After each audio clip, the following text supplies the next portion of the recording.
For 47 years they've been talking and talking and talking. In the meantime, we've lost a lot of lives while they... চলমান উত্তেজনার মধ্যে ইরানের উপর হামলার জল্পনা আরও জোরালো হয়ে উঠেছে। মার্কিন প্রেসিডেন্ট ডোনাল্ড ট্রাম্প নির্দেশ দিলে ইরানের বিরুদ্ধে টানা কয়েক সপ্তাহব্যাপী সামরিক অভিযান চালানোর প্রস্তুতি নিচ্ছে মার্কিন সেনাবাহিনী। বার্তা সংস্থা রয়টার্সকে এই তথ্য নিশ্চিত করেছেন দুজন মার্কিন কর্মকর্তা। ফলে ইরান ও যুক্তরাষ্ট্রের মধ্যে এর আগে ঘটে যাওয়া যে কোনো সংঘাতের চেয়ে অনেক বেশি ভয়াবহ সংঘর্ষ হতে পারে বলে আশঙ্কা করা হচ্ছে। আগামী মঙ্গলবার জেনেভায় ওমানের মধ্যস্থতায় মার্কিন দূত স্টিভ উইটকফ ও জ্যারেড কুশনার ইরানের সাথে আলোচনায় বসবেন। ইরানের সাথে সমঝোতার এটি কূটনীতির শেষ সুযোগ হিসেবে দেখা হচ্ছে।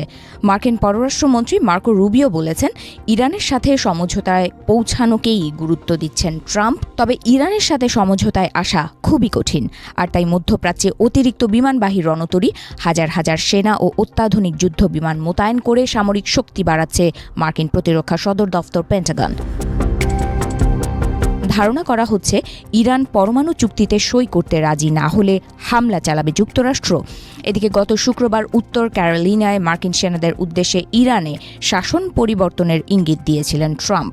তিনি বলেন, ইরানের শাসন পরিবর্তনই সবথেকে ভালো ঘটনা হবে। যদিও ইরানের পরবর্তী শাসক হিসেবে কাউকেই তিনি নির্দিষ্ট করেননি, তবে তার কাছে বিকল্প লোক রয়েছে বলে ইঙ্গিত দিয়েছেন তিনি। এদিকে ট্রাম্প স্থল সেনা পাঠানোর বিরোধী হলেও মার্কিন বিমান ও নৌবাহিনীর মধ্যে ইরানে বড় ধরনের হামলার সম্ভাবনা উড়িয়ে দেওয়া যাচ্ছে না। সম্প্রতি ভেনেজুয়েলার প্রেসিডেন্ট নিকোলাস মাদুরোকে ধরার জন্য স্পেশাল ফোর্স পাঠিয়েছিলেন ট্রাম্প। ইরানের ক্ষেত্রেও তেমন কিছু ঘটতে পারে বলে আশঙ্কা করা হচ্ছে। হোয়াইট হাউস বলছে, ইরানের বিষয়ে সব ধরনের ব্যবস্থা নেয়ার পথই খোলা রেখেছে তারা। অন্যদিকে 2025 সালের জুনে মিডনাইট হ্যামার নামক অভিযানে কেবল ইরানের পরমাণু স্থাপনায় একবার হামলা চালিয়েছিল যুক্তরাষ্ট্র, কিন্তু এবারের পরিকল্পনা আরও জটিল। মার্কিন কর্মকর্তারা বলছেন, এবার পরমাণু কেন্দ্রের পাশাপাশি ইরানের রাষ্ট্রীয় ও নিরাপত্তা প্রতিষ্ঠানগুলোতে টানা কয়েক সপ্তাহ ধরে হামলা চালানো হতে পারে। অবশ্য ইরানের দিক থেকে পাল্টা প্রতিক্রিয়া আসবে বলে মানছেন মার্কিন কর্মকর্তারা। তাদের মতে, হামলার শিকার হলে মধ্যপ্রাচ্যে থাকা মার্কিন ঘাঁটিতে পাল্টা হামলা চালাবে তেহরান, যার ফলে মধ্যপ্রাচ্যে একটি দীর্ঘমেয়াদী সংঘাত শুরু হতে পারে।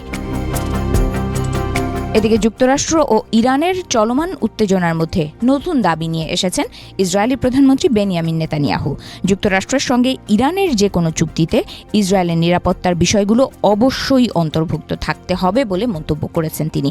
অবশ্য পরমাণু নিয়ে আলোচনা করতে রাজি হলেও মিসাইল কর্মসূচি নিয়ে কথা বলতে নারাজ ইরান, আর তাই পরিস্থিতি ক্রমেই জটিলের দিকে যাচ্ছে। আর এতে মধ্যপ্রাচ্যে আরও একটি রক্তক্ষয়ী যুদ্ধের আশঙ্কা বাড়ছে।